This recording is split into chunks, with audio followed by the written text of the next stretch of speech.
Hey friends, welcome to another episode of the 10 Laws Podcast with East Forest. I am Mr. Forest. Thank you for joining us. I'm coming to you today from deep in the southern Utah. Been down here for a little bit. I was helping out with Radha's retreat that she was doing here, which went great. But it is hot. It is oh so hot down here. And I'm heading back up north tomorrow, which unfortunately it's even hotter up there. I guess that's the way things go. But that's okay. But this week, I have a conversation with Hanifa Nayo Washington. Hanifa is amazing. We had several paths crossing all at once, and it just seemed like it was the right time to talk. She describes herself as a cultural producer and sacred activist, and we get into a bit about what that means, but she's got her hands in a lot of really beautiful pies and is out there on the front lines doing some great stuff. And she's also one of the co-founders of the Fireside Project, which is pretty cool. If you haven't heard about Fireside yet, it's basically a psychedelic peer support line. So in one level, if you are in a journey and you're having some trouble, you could call 62-FIRESIDE, which is 623-473-7433. You can go to firesideproject.org to get that number or learn more about it. I encourage you just to put that number, 62-FIRESIDE, in your contacts now. So if you ever needed to, you could just say, hey, Siri, call Fireside. Hit the speak. Oh, now Siri's coming on. Siri, turn off. Turn off, Siri. Don't call Fireside right now. Oh, my God. It's not like it's 911, like it's an emergency. I mean, you can use it that way, but you can also call Fireside for other kinds of free and confidential emotional peer support. So you can be processing a past trip, or maybe it's before, or, it could be something that happened a long time ago. It's an emotional support line there for you. So that's pretty cool that's like out there in the spirit of the gift. And we want to let you know about it. And so we do talk about that near the latter half of this podcast, but I think you're going to enjoy all things Hanifa. I know I did very much. Hey, the possible album. I've been talking about it and releasing tracks every few weeks for a couple months now. And I'm pretty excited because on July 23rd, the entire album, which is 11 songs, will be coming out in full. So check it out wherever you listen to music. And thank you so much for listening and for sharing the music. And for all of us here in this podcast community, it means a lot to me when you do share that online and help spread the word amongst all the stuff that's going on these days. I'm just trying to put out a little quiescence into the world, and I think you're going to like the rest of the album. And you can get the vinyl now. The vinyl is going to start shipping next week. It's this beautiful iridescent blue. Check it out, eastforest.org, and we've got the shop there with our perfume oils and all that other jazz, including the new possible merch. And thank you so much to our East Forest Council members. You can check that out at patreon.com/eastforest. It's a way to support this podcast, which is also offered in the spirit of the gift. And we thank everyone who's able to give on whatever tier is right for you as a way to support the East Forest Project and this project in general. And thanks, everyone. If you can't do the council or your Patreon's not right for you, we do thank you for leaving a review on iTunes or sharing your favorite episodes or clips, or just saying hi at East Forest, at East Forest Music, and info@eastforest.org. Okay, well, let's get into this wonderful conversation with our new friend, Hanifa.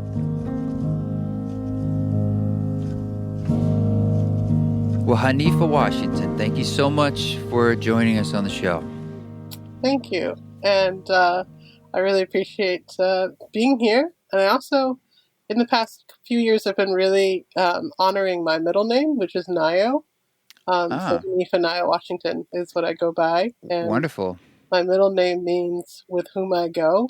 And my first name means the bringer of happiness. So the bringer of happiness with whom I go, Washington. Yeah, I love it. It's a wonderful marriage.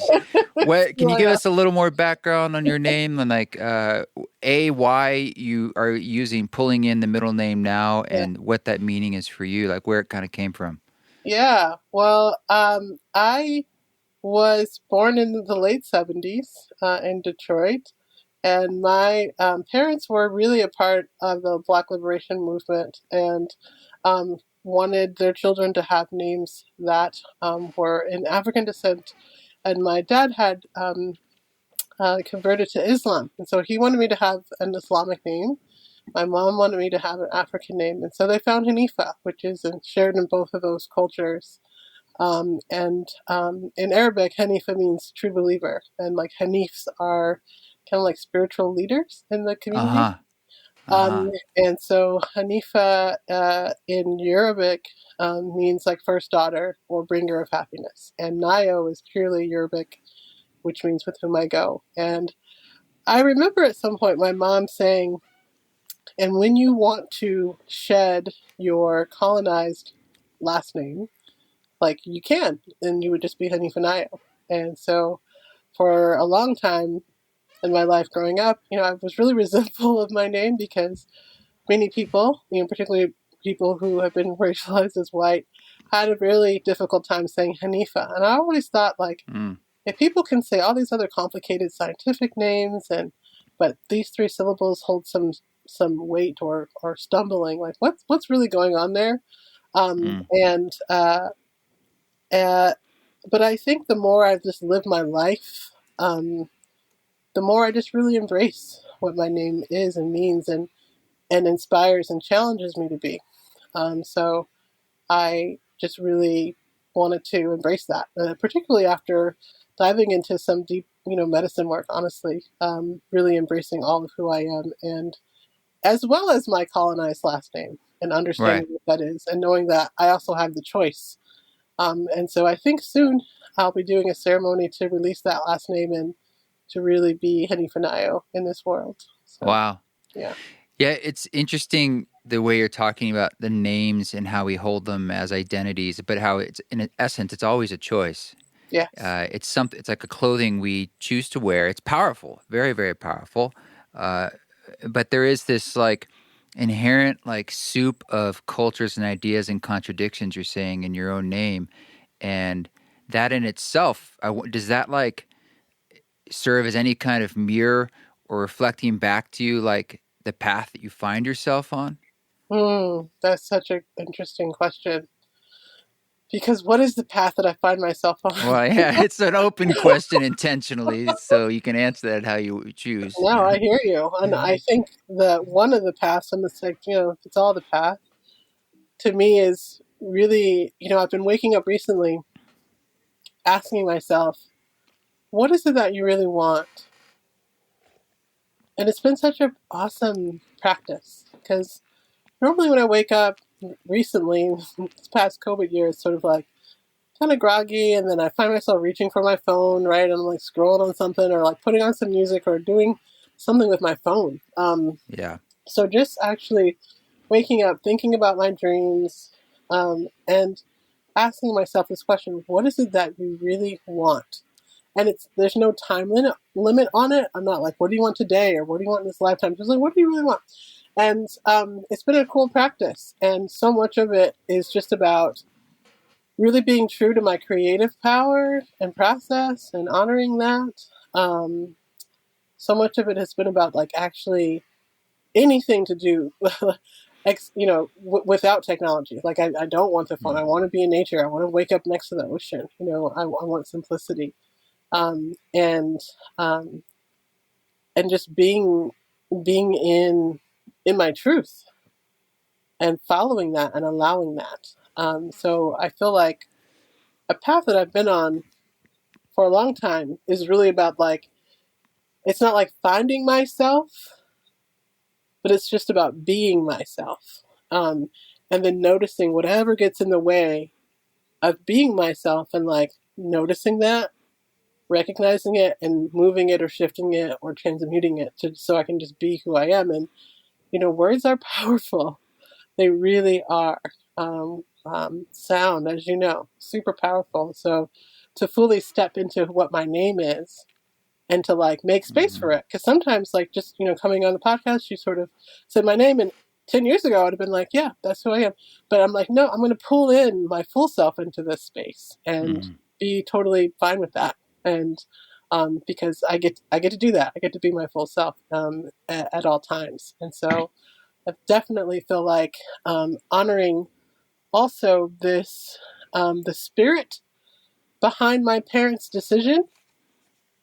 I feel like I live that decision of like, we live in this country, as African descendants, and what claim do I really have to any of my past? And if that's through a name that has significance and that has honor, I get to do that. I get to live into that. And so there's pieces about reclamation, and there's pieces about being in allowance and in the moment. And that's definitely a path and a practice in a way for me now.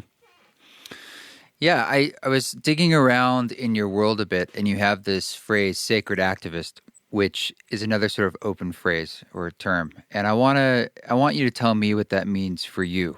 What does it mean to be an activist, but one that's sacred, and how do these intersect? Yeah.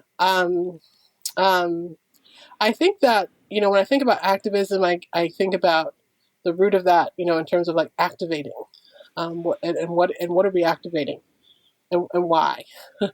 Why do we need activism? What is it that needs to be energized? What is it that needs to have attention drawn to it? What is it that needs to be changed? And activism and activators, to me, are people who are calling attention. They're also connecting people together across a movement, if you want to call it that. They're connecting people both to me, in knowledge, and when I pull in sacred into it, connecting them in spirit, getting into the root of the thing.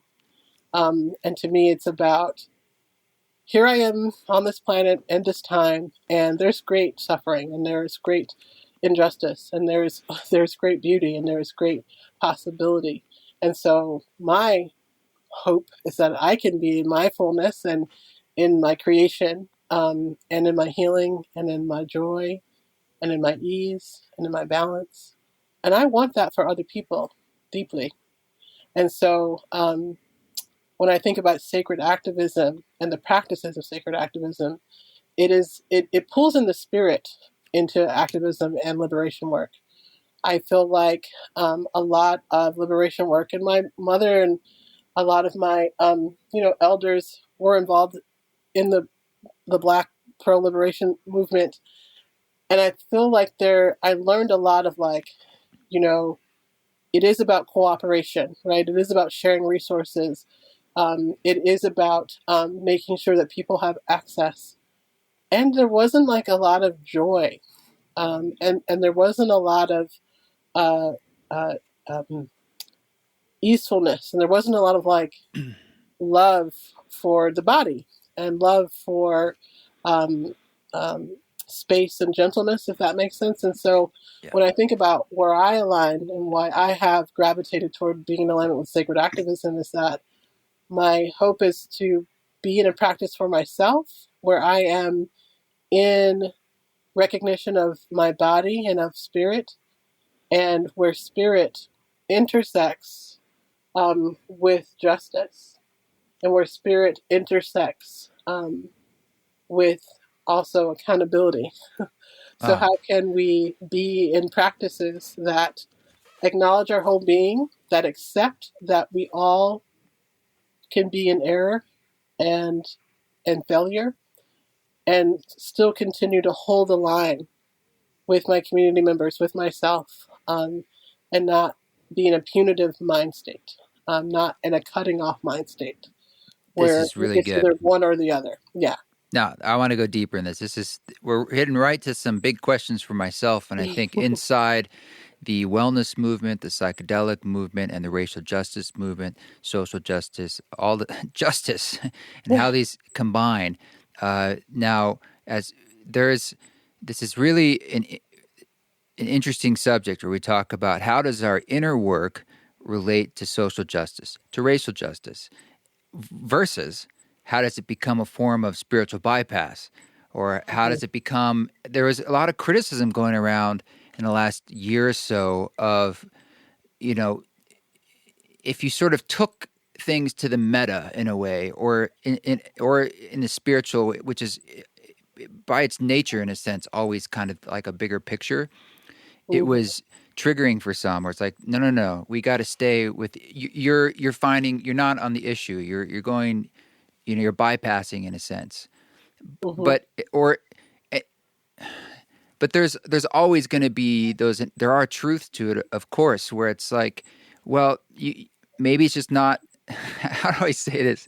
I want to know like how the inner work can help with justice work, where it can go sideways, and the fact that the fact that you're combining the two and saying as sacred activism, I'm like, of course it's sacred activism, right? Like at its core, I mean, that's what it is. It is about the spirit. It is about the self. It is about your transformation so that you can connect with that which is around you and Right. others. But that seems to have gone sideways many ways recently, and so I want to get into that. Yeah. And I think just to dig a little deeper, it's the inner work, and what we can call self work. To me, it is collective.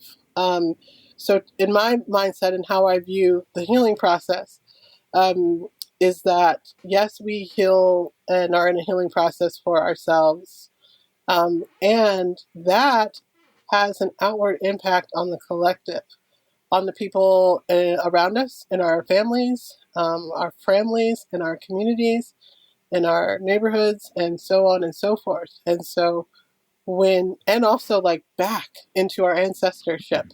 And so to me, it is about having space and time to be in practices of liberation, to be in practices of acknowledgement and reflection, and then to be in practices of action and accountability. So, what have you noticed? What are the patterns? What are the pitfalls? Where are you being stretched? And then how do you make the daily steps, the moment by moment steps, to bring yourself in your full power, while still making space and allowing with grace and love other people to be fully in their power. And so to me, the society has, American society, US society, global society, has created a way in which we have to be competing, in that you can't show up fully in your power and me show up fully in my power, that there's got to be some sort of struggle. And so to me, the practice is about what I have learned through one of my teachers, in Span, is about being in conscious co-creation. We're always co-creating, always. But to be consciously co-creating means that I am aware of my power in this moment, and I'm going to be full in that. And I'm also going to invite that of you by asking questions, by listening, and also by being willing to reflect and change my mind. And so the inner work, is, yes, the individual practice, and then the understanding is knowing that that inner work is going to reverberate outward to and impact people in ways that you don't even know. Without the inner work, and it's going to look different for everybody, but if you're not engaged in an inner practice and inner reflection, um, it's very difficult for systems to change. And for me, I'm like, this is about systems change. This is about changing the way of being, of how we operate, as a whole. And systems are made up of people, and so when people change, systems change, and you can't have one without the other. The system will not change if people do not change, and that is not just about policy, right? It's not just about law. It's about ways of being with yourself, ways of being with each other. You hit the nail on the head. I couldn't agree more, because I've it's like a broken record, been saying for years and years. Like my view, the reason I do what I do is that I believe change comes from the inside out, the individual at a time. It doesn't come from the top down. It's Right. people changing, and then choices happen, and that may be policy, that may be systems. There isn't really another way, but the predominant narrative is sort of waiting for the top-down change. It's like, well, I'm waiting for Mm, being told what to do, or the thing says this, or the law is that. So be mm, it. Or that's the way it is, or I'm just one person kind of mhm, idea. And it's like, no, but it really matters. Not just the obvious things like the actions and choices and things you do externally in the world, but even going inside to perhaps even the thoughts you have, the feelings you have. Like I can't prove that, but my heart tells me that's mm. true. And I believe that. it's so you're helping me connect dots in something that I feel, but I can't always explain. There is this notion, like people feel this way a lot. I hear this all the time. I'm just one person. What can I do? I don't have any power. And that's just such a mantra that people tell themselves. And then they go and live their lives that way. And then the world is shaped the way it is. But your inner struggles, what you might think is a private dysfunction of your own being, is a reflection of, in my opinion, of the macrocosm, right? And so when you can align and notice and support and heal and be in a healing process with your own internal imbalances and your own internal misalignment, and you know what that is, only you know what that is. When you acknowledge that and create a relationship with it and move into the healing process, and I keep saying process because healing is a process. I Yeah. think we have this notion of like, healing starts and then it's over. No, it's a process, and it's like a cycle or a spiral, kind of like your like logo. So it kind of spirals out, and so there's this process of like growing awareness about like what's the problem, what is wrong, what is in pain, what is in dysfunction. And then there's understanding it, doing research, getting some maybe diagnosis, sitting with understanding where it is and where it lies and when it happened. And then there's the medicine. And that medicine and that treatment could look like a couple different varieties and different processes over different periods of time. And then there's integrating, right? And then it starts again. Then it's like, okay, awareness, understanding, medicine, integration, and it just spirals out. And so to me, in my practice, I know that as I am in the healing process with myself and my being, I am directly impacting the world around me. And I know it from what people tell me. I know it from my dreams. I know it from my senses. And I believe it to be true for every other being as well. And that needs to be really uplifted and celebrated. I think with Instagram and our phones and all this stuff, we're looking for constant, like they say, immediate gratification. But we're also like long on the line of this work and consciousness being healed and revealed to us. So I think that I am in deep, deep gratitude to all of my ancestors who kept going, to all of the great teachers and the freedom fighters, and the musicians and the artists who can consistently lift up, like, there's a bigger way, there's a heart way, and like you're a part of that. Thank you for that. Speaking of inner work, it seems I could argue like in the moment, there's not much stronger inner work than the psychedelic journey. Certainly, there's other things, no doubt, but that's a very powerful experience in some occasions. And so, how can we use the therapeutic use, or it's just called intentional use of Hmm. psychedelics, to help people with social justice, racial justice, inclusivity? I mean, is it always like because it's such an inner process about working from the inside out, or how do you view that? Because that combination is not really talked about much, and I feel like it's extremely relevant right now with this revolution that's going on with psychedelic therapy against what's happening around us in the culture, in the world. Sure. Yeah. I think that there are narratives in the world, right? So there are narratives that are perpetuated by those in power, and there are counter narratives. And then there are, the shadow narratives and the spirit narratives and the whisper narratives that like aren't broadcast. And so I hear a lot in the psychedelic space, I'll call it, people who have been oppressed have been excluded from the psychedelic movement, or there's underrepresentation. And honestly, psychedelics, plant-based medicine, plant kin, are central to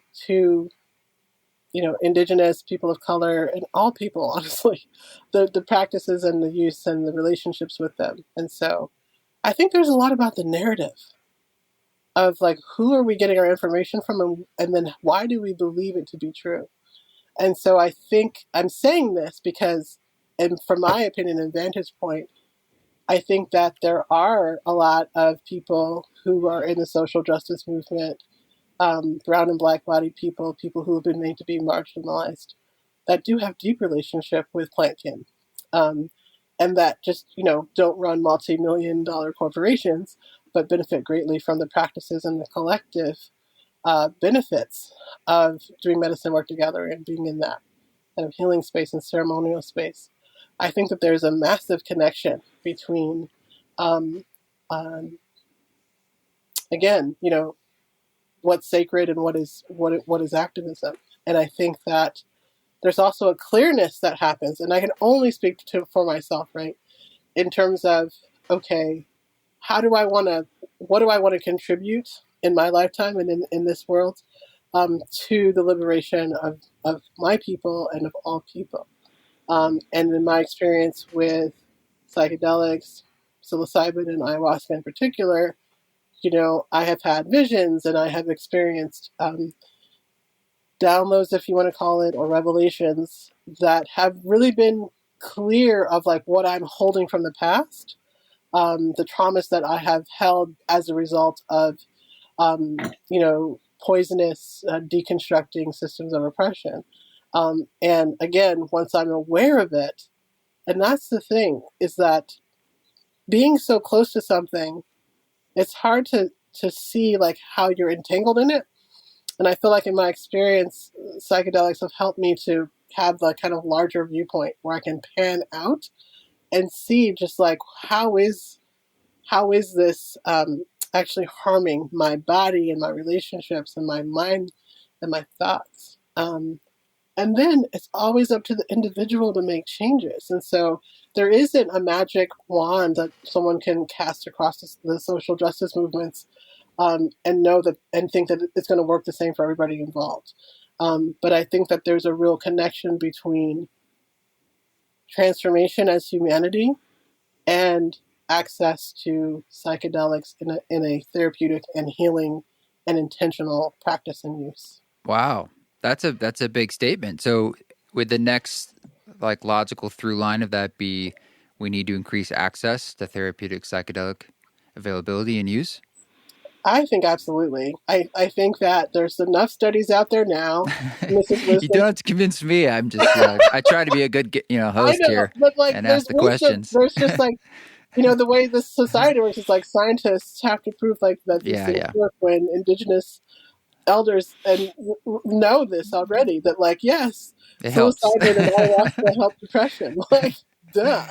Like, yeah. And when we think about the number one killers for, particularly in the United States and for African American people, which is the identity that I identify with, is like, we know that stress is a major a killer, because it is the mother to diabetes and heart disease and stroke and hypertension. And we know now, the science is like saying it, that psilocybin and ayahuasca and MDMA and others help to, in one session, reduce the risks of stress, that help to alleviate and heal the body. So I think like, I feel like it's like reparations. I feel like people should have free access to this medicine, particularly those who have been the most harmed and who continue to wake up and live in a society that is wrought with systems of oppression. And so I think that we need deep treatment. All of the society needs deep treatment. And I'm also going to come out and say, and I'm not, the only one saying this, but like, And it's not a miracle, right? A miracle drug or cure. There's no magic wand. It's not just oh, go get this treatment and everything will be great. It's actually in the the afterwork, right? In the integration, in the daily practices, and the accountability by which we hold on to the healing and the change. And so I think that being in meditative practices, having healing group sessions, having integration circles are also key to transformational healing on a large scale. Absolutely. Absolutely. So what would you think would be some ideal ways to offer these sorts of experiences to marginalized people, communities, people of color? That, I mean, I would imagine we need a lot of different ways, like, and as Yeah. opposed, and so would the best method be sort of like a legalization on top of resources and ability so people can do it in a language that speaks to them and offer it in all these different disparate ways? There are so many ways that this could go down, right? And are going down. So I think that, one, we just need to uplift that there is an underground of folks doing this work and holding ceremonial healing spaces and treatment spaces for folks.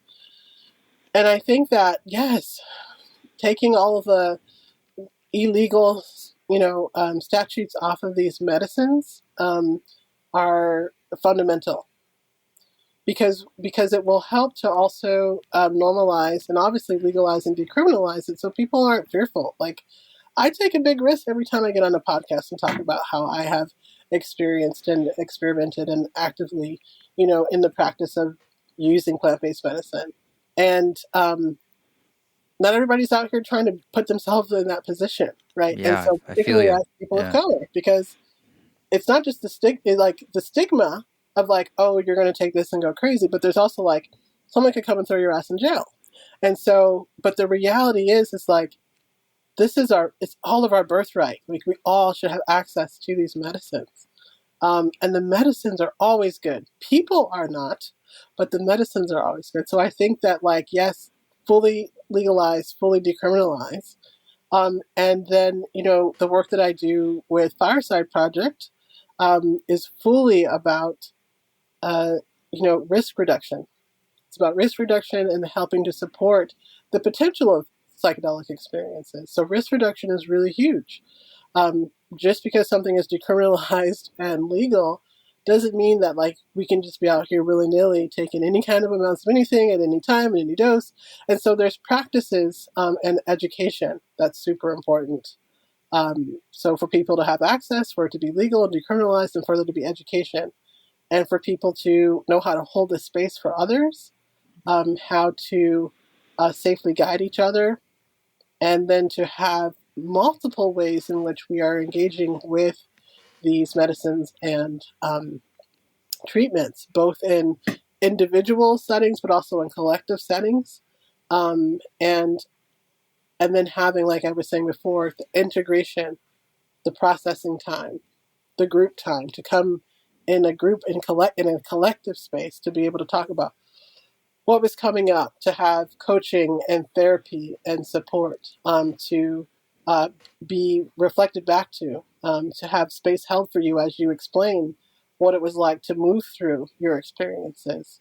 And then also ways of just like being in joy and celebration, as a part of it, being able to be in movement and dance and in music and in, celebration. I think that often when we think about healing, celebration and joy is not a part of that. And to me, it's like integral. It's just not like, oh, this is heavy and hard, but it's like, how do we transmute? How do we transmute what is difficult and return it back to potential and move it into, and be able to move it into something that's joyous and celebratory? That's a really full spectrum viewpoint. I mean, in our medicalization of healing, we don't often think of like well people can be more well, and like that's a valid pursuit, so to speak. And not that everyone's well, and I don't like to think everyone's broken or something, but just also that, like, I love that sort of how do you transmute? It's not just getting into it and working through it. It's like maybe the next steps are like bringing in the elements of joy and celebration, which even though it's baked into the ethos of our country, the pursuit of happiness, Hmm. in some ways it's not. we do the pursuit of happiness in this really external surface Candyland way, but it's like we don't really as a culture. I feel like we don't celebrate in the ways that other cultures do because it's just in their bones. They're like, we know, if you spend any time in Latin communities, like they know how to celebrate. It's just part Right. of their culture, and it's like, but something about the American culture, it's weird. It's more about like getting drunk or what you can buy or how Mm. many likes you get. I don't know. It's just I'm shooting from the hip here, but I love that Yeah, you're bringing no, that into the healing process. yeah, it feels, when you say the American dream and happiness, it's like, at what cost? Whose blood had to be shed? And it's like At devoid any of cost. spirit. Yeah. It's just devoid. To me, it's just like devoid of spirit. And in my experience, also, like, I find that it, I don't, I'm thinking about dosages of when I'm thinking about medicine and doing medicine work.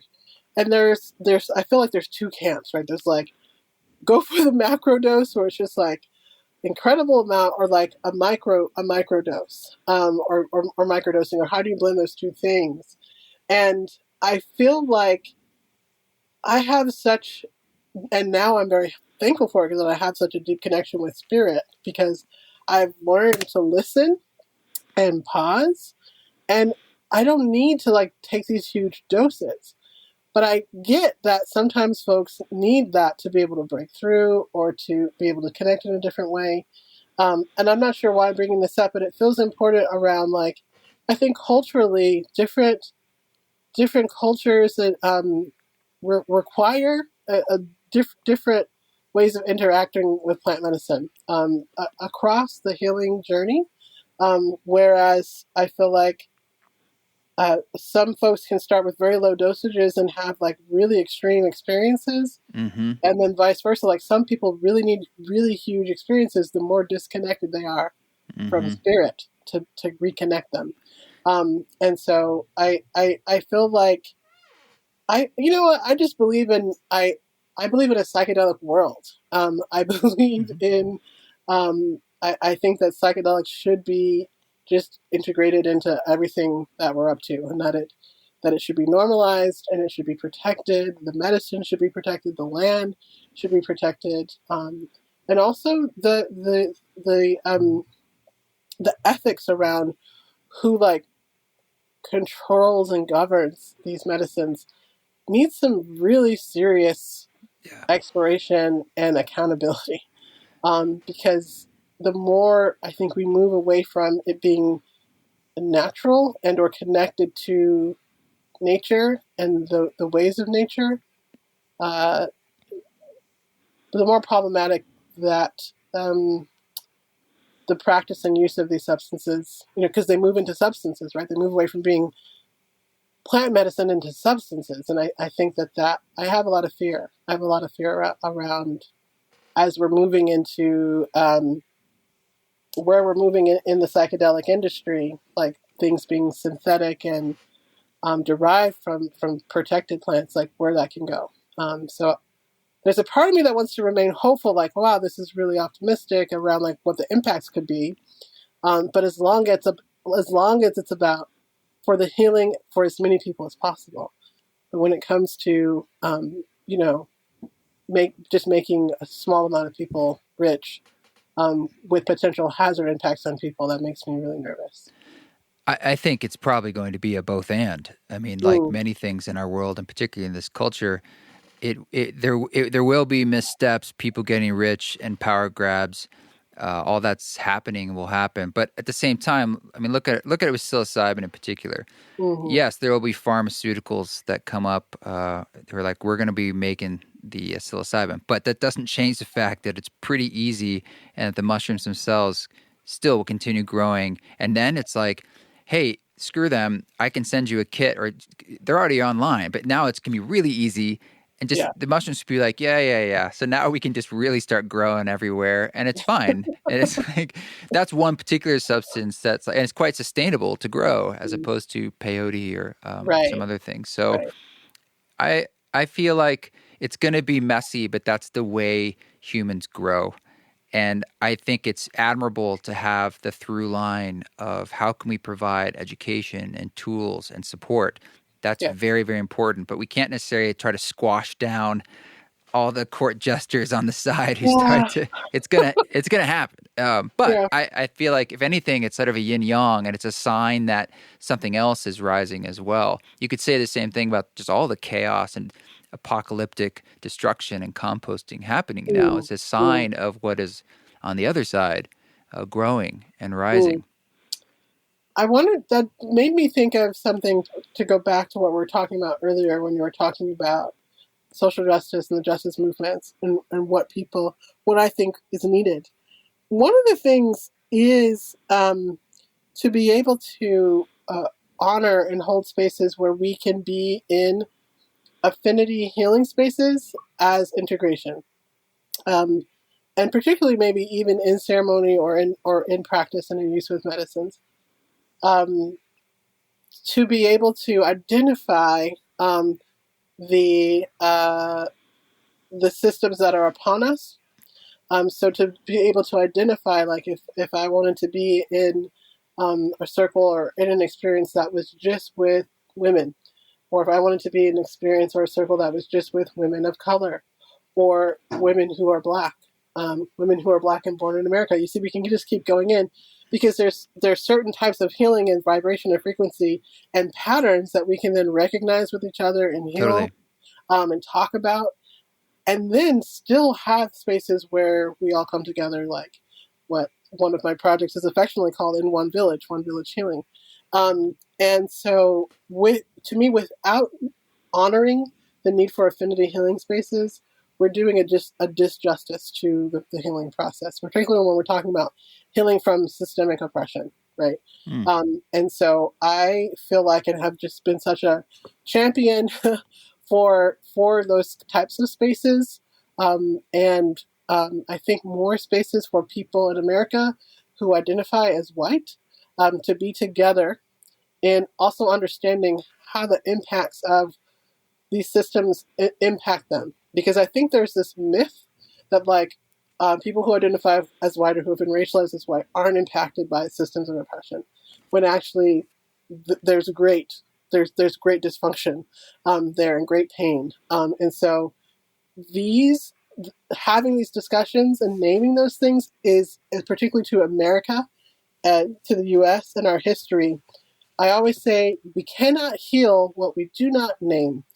And it is one of the greatest, right? The pain and violence and destruction along racial lines because of racism and white supremacy and capitalism, in my opinion, have just totally, they are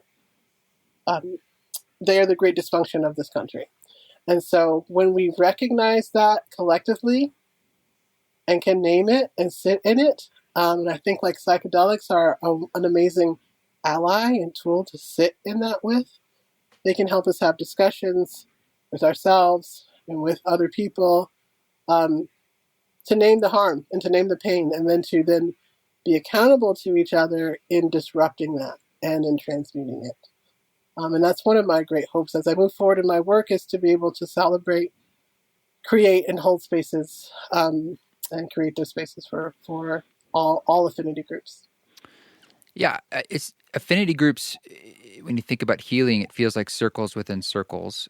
But look, if you take that spiral idea you were mentioning before, still like points on the spiral, on different points in the spiral, they all connected, but they all have kind of specific realms of meaning that are important. It's sort of hard to focus down when you're in the big one in a way, but we also need to integrate it into the big one. So it's sort of like we need to have a space to do all of those things. And I think that's a great suggestion. And, that's also something that's fairly like concrete to be able to do. And that's helpful. So I appreciate that. You did mention One Village Healing, and I was curious if you could just tell me a little bit more about what that is, because I was reading about it. Cool. Yeah. So back in early or late 2017, I got a message, and I'm one who really listens. Like I listen, I practice, I meditate, and I listen to spirit. That's what I call it. And I got a message, and I got a what I would call an assignment. And it was like, we need to create this space, a space for people to have access to, for people in your community, for the organizers in your community, for the people who have been sort of, if you want to say, left out of the wellness movement. But really, it was about people need community. People need healing community. There's some unraveling happening on a larger level of society in terms of like where people can go together to be in healing practice. And it needs to be accessible. It needs to be, for some folks free, to be able to come and sit in meditation, to be able to come and get Reiki, to be able to come to be in an all men's group or all women's group, to come to get yoga, to come to have discussions about ancestry and ancestral healing. And so I sat on that assignment for a little bit, and I was like, I don't know how I'm going to do this. But, to me, when I get in the flow, right, people talk about flow state, things happen. When I just say yes to what I'm being asked to do, people show up and the ways form. And so I started talking about it with a couple of different people and brought some folks together, and it just sort of began to snowball. And we created the project in words, and then we moved it on into the world. And so One Village Healing was founded in April of 2019, and we are a collective, mostly of brown and black practitioners, here to hold space, create space, and programs for those most impacted by systems of oppression to have an accessible space, a barrier-free space to be in healing and in collective healing together. So we had an actual physical space in downtown New Haven where I live in Connecticut for a year. And then our lovely friend, COVID-19, came through. Never heard of it. What's that? Yeah. And it really, it was, it felt, it was very hard, so we had to close the space down. Yeah. And we ended up putting everything in storage. And we took a few weeks or so to figure out what was happening in the world. And then in late April or maybe even May of 2020, we decided to move our practices online. And we are like deeply heart-based people, and so like moving something that's so like personal to an online platform, we just thought no one's going to come. Like, yes, we can offer, meditation and yoga and these, healing groups and online, but who's going to come? And we were amazed by how many people did come and are still coming. And now, we're online and our services are free. So we have some grants and, public support that supports us to be able to offer these things for free. So we have 7 different sessions that happen a week there's a Black men's group to a Reiki and meditation group, yoga. I lead a session on Tuesdays called Rise. And it's really about collective healing, barrier-free. Some of our offerings are in affinity space, so they're only for certain groups. Some of our offerings are for everyone. And so, if you go to onevillagehealing.org, you can check it out. And my vision is that every day, anybody can click on a link at this point and have access to a collective healing process, whether that's breath work, whether it's meditation. And because I fully believe that those practices help us move deeper into our healing process. And it gives us community. Yeah. And that's Totally. super important. It's so cool because it's sort of like the gifts that were inside the bitter medicine of COVID. And for myself, I started doing these online ceremony concert things right here. I never ever would have been like, yeah, I'll do a medicine concert virtually. That would have seemed like stupid and crazy before, but in the moment, we're like, I think this could help people on whatever level, even if they're just relaxing. And so we went for it, and it turned into like this whole discovery process of accessibility and all the advantages we never thought of people enjoying being in their own home or just being able to drop in when they need to or want to, or maybe later because it's recorded, or all these, now it's so many more people and meeting in this virtual worldwide space. It's, who would have thought, you know? So, and that turned into a whole other sort of idea, sort of spreading that access. And so it's cool to think about, to really be open to what's wanting to emerge and what is emerging, and it's sort of like, wow, I have to let go of one thing, but what is happening right now? Maybe the thing that's wanting to happen, maybe I can step into that a little bit and see how it feels and see where it goes. Yeah, saying yes is like huge. You just never know. You know, I went to Burning Man in 2019, and it was my first time. And honestly, like the first time that I heard the 10 Principles song, your 10 Principles song, I thought it was about Burning 10 Man. Laws? Oh, 10 or Laws. The 10 Laws. Yeah. Yes. Because I was like, okay, always be ready for cold, always be ready for heat. I was like, this is about Burning Man. Protect your feet. So anyway. Yeah, it is kind of about Burning Man, isn't it? It really is. Never thought of that. But saying yes to Burning Man, like, Burning Man was like a wild experience. And it's really interesting to think that, you know, I went in 2019, and, you know, it's going to happen again in 2022, hopefully. And, but it's going to be very different. And so just kind of being a part of like kind of the last version of something, like pre-COVID, like this is going to be something that marks all the time, like pre-COVID, post-COVID. Anyway, saying yes to that, saying, okay, I'm going to go do this. That resulted in me being in a small little tent out in the desert, and with some good friends and their friends. And one of those other people in the tent that I met on one of the nights I was there was Joshua White, who is now, you know, the original founder and executive director of Fireside Project. So we met out on the playa, which, you know, I would have never guessed that 2 years later we would have like co-created some of this amazing thing. And so there's just such a humbleness and exhilaration in saying yes and following like your cosmic yes, like, and you know what that is.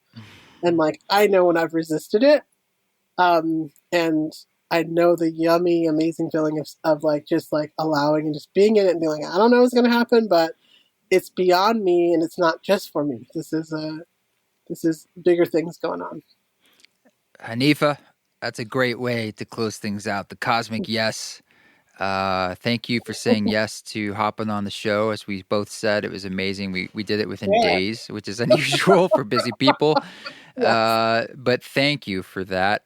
How can people support you and learn more, or what's the best way? Sure. Yeah. I mean, you can go to my website, which is handsofhanifa.com.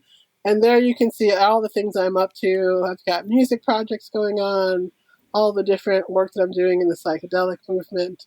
Go to firesideproject.org. Join our mailing list. That's a wonderful way to stay up to date with everything we're up to. We've got some amazing things coming out this summer. We're going to have an app very soon. So follow us on Instagram at firesideproject.org. Download our app when it comes out. One Village Healing. If you want to hop online and join us for some deep, amazing practices, just follow us. Go to our website, onevillagehealing.org. And thank you so much for having me today. I dig it. Pro tip I just thought of. If you put the Fireside number in your contacts and just put it as Fireside, you could say, hey, Siri, call Fireside without doing anything in the dark, and it would work. That's very true. The number is 62-Fireside. So that's 623-473-7433. And I love that. Please save it in your phone now. So it's there. Right, exactly. Right. Yeah, it's sort of like a fail-safe. Just put that in there. You can always just Siri. It might call someone named as a Frank so-and-so sidearm, but he still might be able to help. He could be there for you as well. All right. Well, thank you so much, and it's a pleasure talking to you. Thank you. Thanks so much, Hanifa, for coming on the show. Great to have you as part of our community, but just great to meet you, and looking forward to doing more things in the future. And please check out Fireside Project. Put that in your phone and let people know. They're just trying to get the word out so people can know that is available for them. This song that you're hearing in the background is called Sweetly Down, and it is a preview of something that's coming out this Friday. This is going to be part of the Possible album. This features the Bansuri flute of Sheila Bringy, and for those of you who with amazing ears, you might recognize this sound and style of playing because Sheila also played the Bansuri flute on the Ram Dass album, on Mind Karma. She's amazing, an amazing player, and we're really happy to feature her again on this album. So the Possible album comes out this Friday, July 23rd, 2021. Thank you so much for helping get the word out, and when it does come out, for sharing it on your social medias, all those things, or you could even send it in this thing called an email to a friend and be like, yo, check this out if you like it, but it will be all 11 tracks. Until then, I'll catch you guys next week. Thank you so much for listening. Thank you so much for the support, and thank you to all of our council members on Patreon, patreon.com/EastForest. You guys keep walking your walk. Don't take any shit. And if you do, do it with grace.